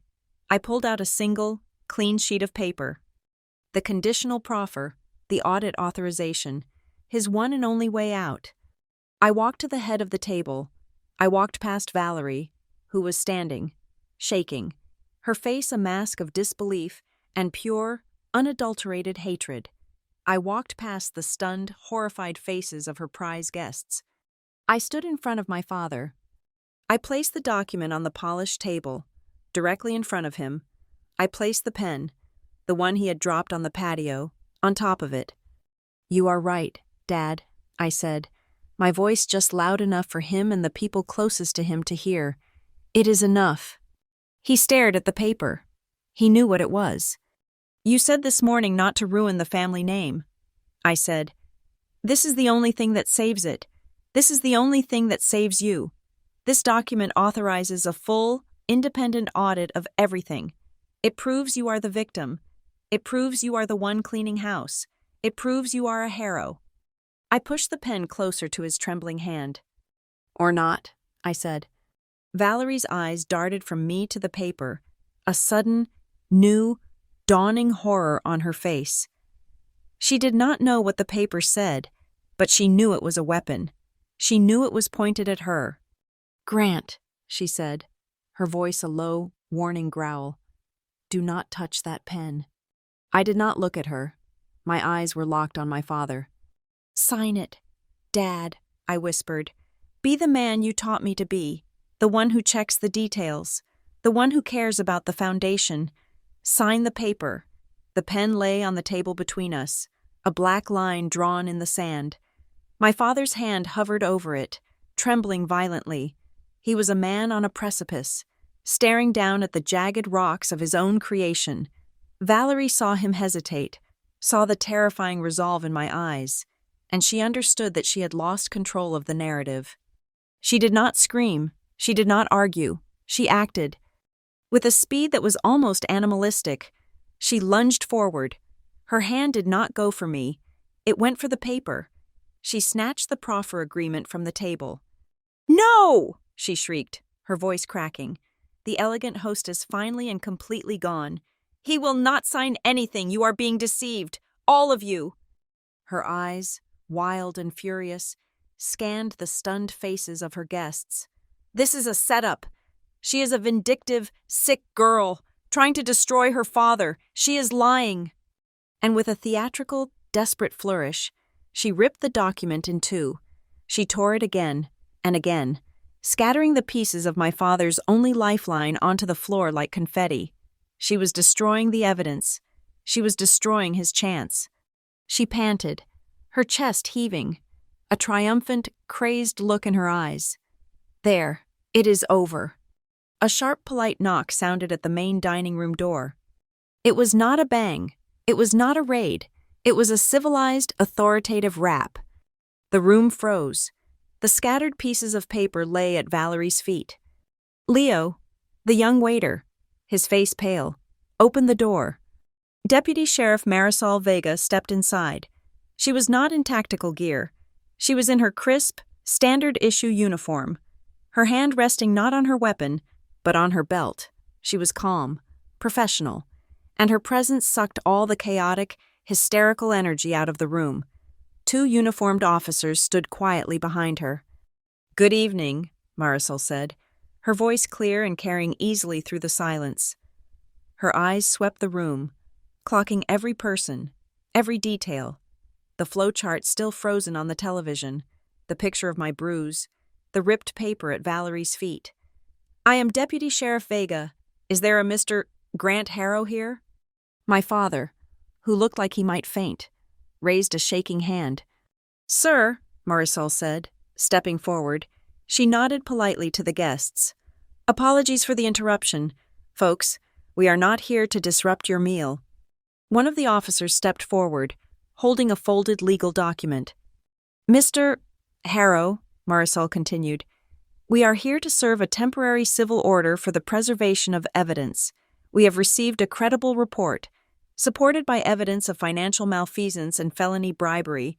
related to this establishment and associated entities. The words felony bribery landed like a physical blow. Mr. Henderson, the bank president, made a small gasping sound. Pastor Davies clutched the cross around his neck. "This order," the officer said, handing the document to my father, who took it with a dead hand, "requires us to secure the premises to prevent the destruction of data. We will need to take temporary possession of the main office computer, all external hard drives, and secure the primary safe." Valerie was staring at Marisol, her face a mask of waxy, reptilian hatred. "You have no right. This is private property. This is harassment." "Ma'am, we have a judge-signed order," Marisol said, her voice still perfectly level. "If you would like to call your attorney, you are free to do so, but you will not interfere with my officers." She nodded to the two uniforms. "Gentlemen, the office." As the officers moved past the table, I saw it, across the room, Lana Ortiz's phone, which she had set on the table, lit up with a banner notification. I saw my own name. Her eyes went wide, and she looked at me. It was 8:59 p.m., the dead man's switch, the automated message. While all eyes were on Marisol and Valerie, I slipped my own phone out. I opened the secure app. I saw the 30-second countdown, sending in 0028, 0027. My thumbs flew. I typed the 32-character disarm code. Transmission canceled. Message disarmed. I looked up and met Lana's gaze. I gave her a single, almost imperceptible nod. She understood. The bomb was still on the table, but my finger was now the only thing on the trigger. The leverage was mine. "Deputy Vega," I said, my voice cutting through the new, procedural silence as the officers disappeared into the hallway. Marisol turned to me. "Miss Harrow." "I am glad you are here," I said, loud enough for the entire room to hear. "While you are conducting your preservation, you should be aware of another piece of evidence." I walked to my tote bag. I pulled out my folio. From it, I took the small, flimsy, carbon copy receipt. "Last night," I said, looking at Henderson, at Davies, at the councilman, "I was confronted by Valerie Harrow. She offered me a bribe, $20,000 in cash, in a white envelope, to stop this investigation and leave town." Valerie let out a sound, a choked, desperate laugh. "She is insane. She is making this up. Where is this money? Show us this money." "I cannot," I said simply. I held up the receipt. "Because I did not take it. This is the official evidence receipt. Chain of custody voucher number 774B from the Monroe County Sheriff's Department." I turned the envelope, with the $20,000 in cash, over to Deputy Vega last night, less than 30 minutes after I received it. I was told her fingerprints are expected to be all over the envelope and the cash. This was the blow Valerie could not counter. The slides were data. The audio was ugly. The bruise was assault, but a documented, filed, $20,000 felony bribe was a nail in the coffin. Mr. Henderson actually stood up. "Valerie, is this true?" "Mom," Savannah, who had been sobbing quietly, shrieked. Her face was a mess of tears and mascara. "The scholarship money? You said that was for the scholarship. You used the scholarship money to bribe her?" She clapped her hand over her mouth, her eyes wide with her own catastrophic mistake. Pastor Davies's head snapped toward her. "The what money, Savannah?" Valerie looked at her daughter with a murderous, betrayed glare. She had just been publicly, irrevocably tied to the fake scholarship fund, the one I had not even had time to present. This was what finally, completely broke my father. He had been silent, a ghost at his own funeral, but the word scholarship snapped his last thread of denial. He knew. He had to have known. He stood up, his body shaking so violently he had to grip the table to stay upright. "It is true," he whispered. Valerie's head whipped toward him. "Grant, shut up." "It is true," he said again, louder, his voice cracking with a lifetime of weakness. He looked at Marisol. his eyes streaming with tears. I signed things. She told me it was to save the restaurant. The tax papers. I signed them. I did not ask. I did not want to know. He was sobbing now, a broken, wretched man. But I will cooperate. I will cooperate fully. I will tell you everything. I will testify. I did not know about the bribe. I did not know about the scholarship. I swear it. Val Entry's face was white, her final shield, her most important hostage, had just turned state's evidence. I stepped forward. I did not look at my father. I looked at Marisol. "Deputy," I said, my voice cold and procedural. I bent down and picked up the largest piece of the ripped document from the floor. The top half, the one with my father's partial spidery signature. Grant H. "You will not need to rely on his memory, Dad," I said, holding the paper. "Your intent was already made clear." I held the ripped page out to Marisol. "Deputy Vega, for your report, this was a hard copy of a conditional proffer agreement. I personally filed a digital time-stamped copy of this agreement with the Monroe County District Court's electronic filing system this morning at exactly 9:04 a.m. I was reading from a script only I could see. That agreement, which I am happy to forward to the district attorney, outlines Mr. Harrow's full and proactive intent to cooperate with any and all state and federal investigations regarding tax fraud. In exchange for conditional immunity, he was in the process of signing this hard copy, under significant duress, when Mrs. Harrow physically assaulted him, I pointed to the ripped paper, and destroyed the document. I had just reframed his weakness into a legal masterstroke. His panicked half-signature was now proof of his intent. Valerie's ripping the paper was not just a tantrum. It was the felony destruction of evidence and interference with a witness. Valerie knew she was done. The legal, financial, and social traps had all sprung. She grabbed her expensive handbag from her chair. "I am leaving," she hissed. "I am not staying here for this circus. I am calling my lawyer." She made for the main door. Marisol, who had been watching, listening, taking in every detail, simply moved. She did not run. She just placed herself, calmly, between Valerie and the exit. "Ma'am," Marisol said, her voice still perfectly, terrifyingly polite. "You are not under arrest. You are free to call anyone you like." "Then get out of my way," Valerie spat. "However," Marisol continued, as if she had not spoken, "this is now an active scene. My officers are in the process of securing digital data, as per a judge's order. Given your actions tonight," she glanced at the ripped paper on the floor, "which I have personally witnessed, I cannot allow you to leave the premises. You will remain here until my officers have confirmed that all data is secure and no further evidence can be destroyed. Please, take a seat." It was a request, but it was backed by the full weight of the law. Valerie was trapped, a prisoner in her own dining room. She stared at Marisol, and for the first time, I saw real fear in her eyes. The cold, hard, procedural fear of a cage. I turned away from her. I turned to my father. He was looking at me, his face ravaged by tears, by shame, by a pathetic, desperate hope. "Riley," he whispered, so low only I could hear him. "Riley, forgive me. Please, forgive me." I looked at my father, the man who had traded his integrity for a quiet life, who had told me to hide my bruises, who had, at every single turn, made the weakest, most selfish choice available to him. I felt nothing, no anger, no pity, just a vast, cold emptiness. "I cannot," I said. His face crumbled again. "But you can save yourself," I said, my voice flat, holding his gaze. "The truth, Dad, that is all that is left. Stop asking me for forgiveness. Start telling them the truth." The two officers emerged from the hallway.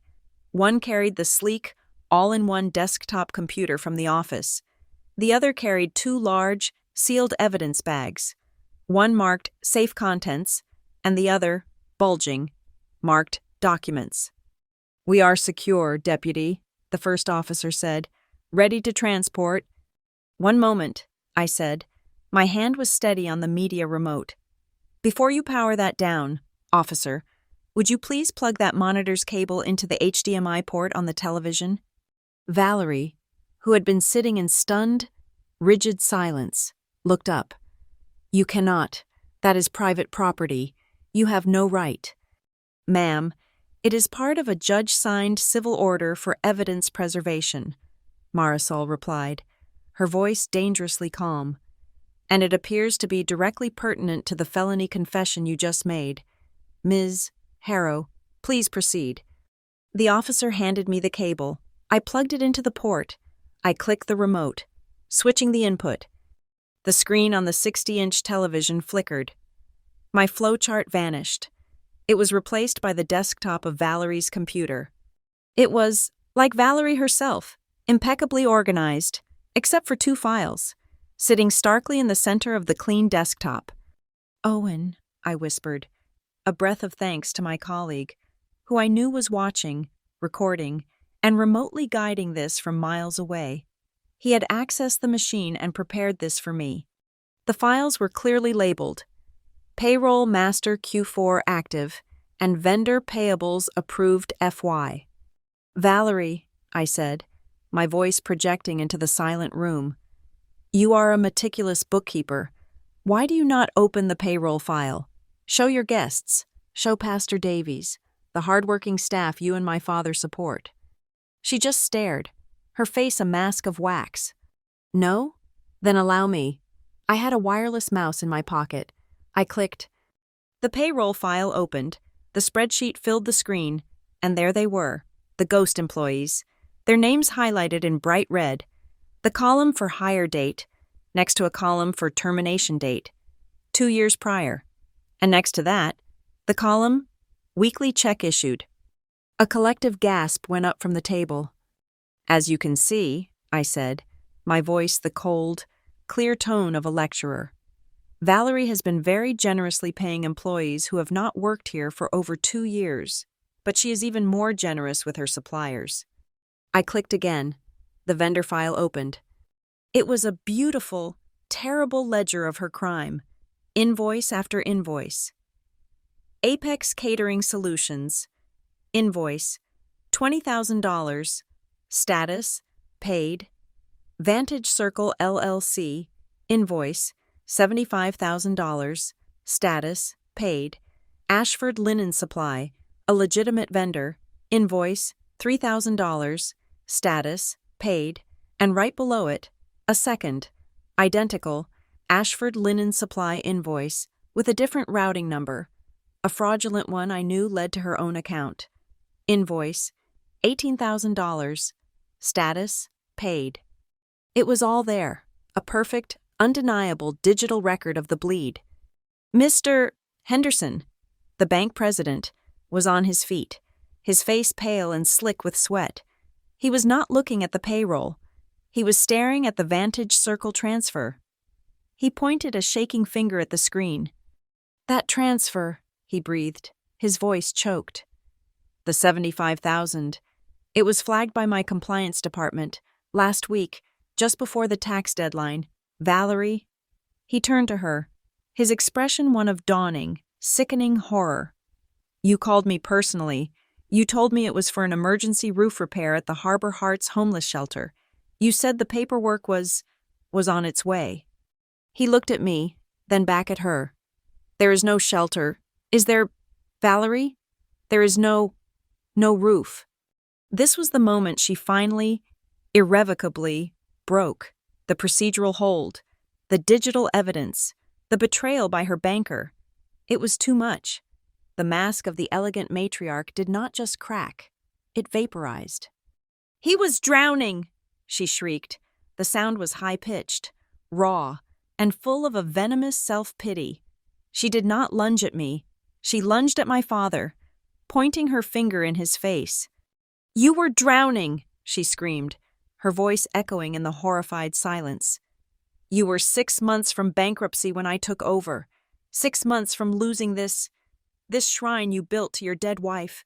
I saved you. I saved this family." She was sobbing, hysterical, her perfect makeup running. "That money! I kept this restaurant alive. I kept you alive. I deserved that money. I earned it. I earned every single cent." It was a full confession. Loud, public, and delivered in front of a deputy sheriff, 2 officers, and 10 material witnesses. Lana Ortiz was standing, her phone held high, the small red light glowing. She was capturing all of it. Valerie's hand flew to her mouth, her eyes wide with the sudden, catastrophic realization of what she had just admitted. Marisol stepped forward into the space between Valerie and my father. "Thank you, Mrs. Harrow," she said, her voice devoid of all emotion. "That admission will be noted in my formal report." Marisol turned, her work in the dining room almost complete. The Monroe County Sheriff's Department, in conjunction with the District Attorney's Office, will be opening a formal investigation into charges of felony fraud, wire fraud, forgery, and felony bribery. All evidence secured here tonight will be logged.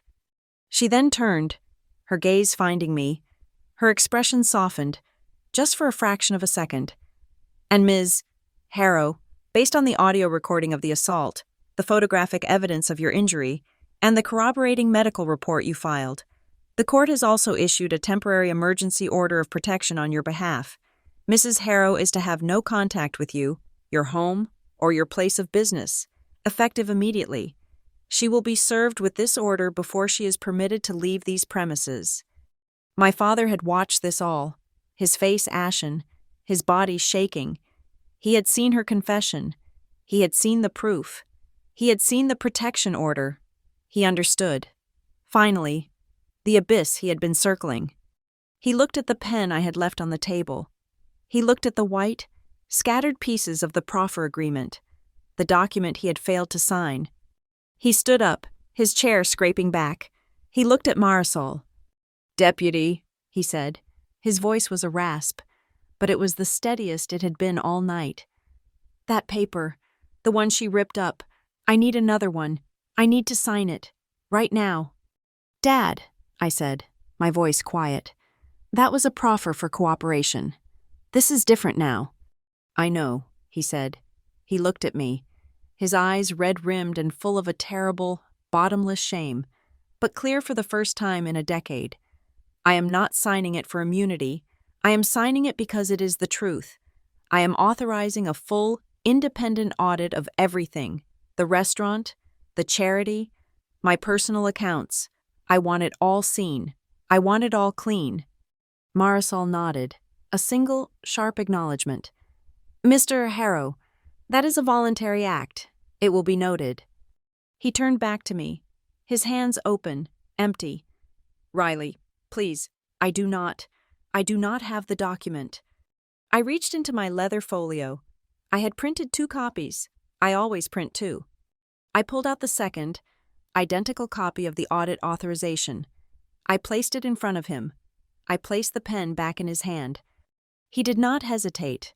In front of the ruins of his life, his banker, his pastor, his friends, and the police, Grant Harrow signed his full name. The signature was firm. It was complete. I took the signed paper and handed it directly to Marisol. She reviewed it, nodded, and handed it to her officer, who placed it in a new, clean evidence bag. I turned and looked at Valerie. She had collapsed back into her chair, her face empty, her eyes dead. She was staring at the wall, a woman who had lost everything in the span of 10 minutes. I walked over to her. I leaned down, my voice a whisper, meant only for her. "You are right about one thing," I said. "This is not over." Her dead eyes slowly focused on mine. "The state will handle the fraud," I continued, my voice flat and cold. "But I will be handling the rest, the assault in the pantry, the years of defamation, painting me as jealous and unstable, the attempt to bribe me with $20,000. I will be filing a civil suit. Valerie, my attorney is filing at 9 a.m. tomorrow. I will not just take the money you stole. I will take this restaurant, the one you fought so hard to save. I will take the house your name is on. I will take everything you have left. You will not have a dime left to post your own bail. I saw a flicker of terror in her eyes. I had found the last nerve. Riley, Lana was suddenly at my elbow, her face all business. Can I quote you? On any of this? The civil suit? No, I said, turning away from the shell of my stepmother. You can quote the sheriff's department's press release tomorrow, and you can quote the public filing of my suit, but you cannot quote me. Understood, she said, and the look she gave me was one of pure, unadulterated professional respect. Across the room, there was a thud and a wail. Savannah had slid from her chair and was now a heap on the floor, her expensive dress pooled around her. She was fumbling with her phone, her fingers shaking. I have to call him. She was dialing a number. She put the phone to her ear. We all heard it in the silent room. It rang, and rang, and rang. No one picked up. The anonymous muscle Valerie had hired to threaten me, the man Savannah was clearly connected to, was smart enough to cut his losses. Savannah let out a desolate sob, letting the phone drop from her hand. It clattered onto the floor, right next to her designer handbag, and inside that bag, tucked uselessly inside the bakery box, was the fake, bricked AirTag, a simple piece of plastic that had done its job beautifully. My watch gave a single, quiet buzz against my bruised skin. I looked down, a notification on the small screen. Event logging complete, audio and health data securely stored. It was finished. The room was a tableau of ruin. The officers stood by the door, holding the boxes of evidence. Valerie sat, trapped by Marisol's order. Savannah was a wreck on the floor. The guests were standing by their chairs, frozen, horrified, desperate to leave. My father stood at the head of his ruined Thanksgiving table. He looked at Mr. Henderson. He looked at Pastor Davies. He cleared his throat. This morning, he said, his voice rough and heavy, I told my daughter. I told her not to embarrass the family. He looked at me, and his eyes were full of a terrible, bottomless shame. I was wrong, he said, his voice clear, projecting to his friends. The embarrassment was living the lie. From this night on, the Harrow family name will be tied to the truth. No matter how ugly it is, it will not be a cover anymore. It was the best he could do. It was, perhaps, a start. I had nothing left to say. I had no anger left, no tears. I was just empty and profoundly tired. I did not want dessert. I walked to my father. I held out the pen, the one he had used to sign the paper. He took it from me. His fingers brushed mine, and they were cold. I turned and walked away from the table. I walked past Lana, who nodded once. I walked past Marisol, who gave me a look of quiet, professional respect. I walked past Valerie, who did not look up. I pushed open the heavy oak door of the restaurant and stepped out onto the front porch.